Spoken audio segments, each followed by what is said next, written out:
بھائی ایک سوال یہ ہے کہ آپ جانتے ہیں کہ اہل تشیعوں کا جو نقطہ نظر ہے امامت کے بارے میں، وہ ایک خاص نقطہ نظر ہے جو جس کے مطابق وہ کہتے ہیں کہ مسلمانوں کا امام بھی مامور بن اللہ ہوتا ہے۔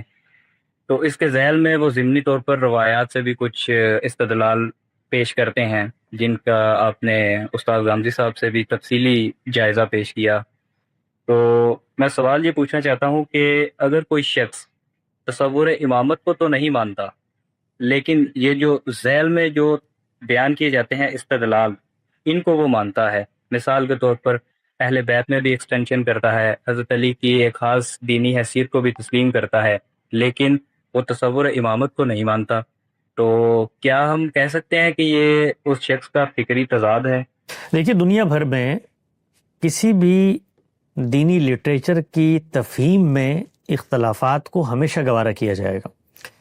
یہ نہیں ہو سکتا کہ رسول اللہ صلی اللہ علیہ وسلم کی کوئی روایت ہے، وہ روایت سے آپ ایک مفہوم ایک مدعا برآمد کر رہے ہیں، ایک مفہوم ایک مدعا میں برآمد کروں۔ مثال کے طور پہ یہی بات کہ بھئی اہل بیت کا جو لفظ ہے عربی زبان میں، کیا اس کے اندر گھر کے وہ افراد بھی شامل ہوتے ہیں جو باہر سے اس میں آ کر شامل ہو جائیں،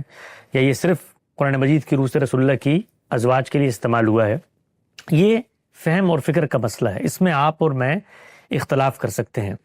سوال یہ ہے کہ اس اختلاف کے نتیجے میں جو فکر ڈیولپ ہوگی، وہ فکر کو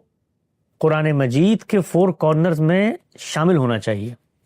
مطلب یہ نہیں ہو سکتا کہ حدیث کے فہم کے نام پر میں شرک کرتا ہوں، اس کی سینکشن وہاں سے لے کر آ جاؤں کہ میں تو ایک روایت کی انڈرسٹینڈنگ کر رہا ہوں، رسول اللہ نے فرمایا کہ بھئی وسیلہ بنا لیا کرو مثال کے طور پہ،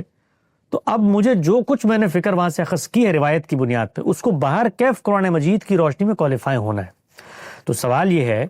کہ اللہ تعالیٰ اپنے صحابہ میں سے، اپنے اہل بیت میں سے سیدنا علی کے بارے میں فضیلت کی باتیں کریں، وہ بالکل کریں، اس میں کوئی قرآن مجید کے خلاف چیز نہیں ہے،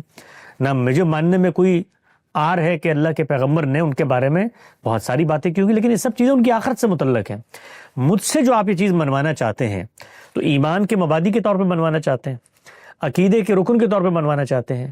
اسلام کے بنیادی مطالبات اور ضرورت کے طور پہ منوانا چاہتے ہیں، تو اس کی سینکشن لے کر آئیں کہ میرے مسلمان ہونے کے لیے ضروری ہے کہ میں سیدنا علی یا سیدنا حسین کی اس حیثیت کو مانوں، ورنہ میں مسلمان نہیں ہوں گا، یا کسی اور صحابی کے بارے میں آپ یہ کہہ لیں، تو یہ وہ کام ہے جس سے گڑبڑ پیدا ہوتی ہے۔ تو اسی لیے ایسا نہیں ہوتا کہ لوگ محض روایت کی بنیاد پر ایک اختلاف پیدا کر لیں، نہیں، وہ پھر اس کے بعد ایک قصر تعمیر کرتے ہیں، ایک محل بناتے ہیں، اس محل کو اسلام کا جو نقشہ ہے اس کو قبول کرنا چاہیے، اور وہ ہے قرآن مجید کے اندر۔ تو جو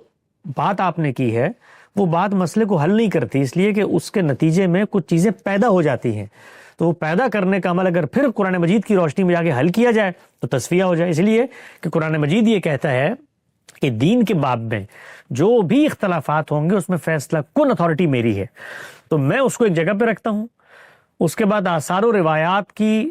اپنی توضیح اور اپنی تفسیر اور تشریح سے قصر تعمیر کرتا ہوں، اور پھر اس کو اسلام کی تصویر کا رخ دکھا کر دنیا کو کہنا چاہتا ہوں کہ آؤ تم بھی اس کی طرف، تو یہ کام نہیں ہو سکتا۔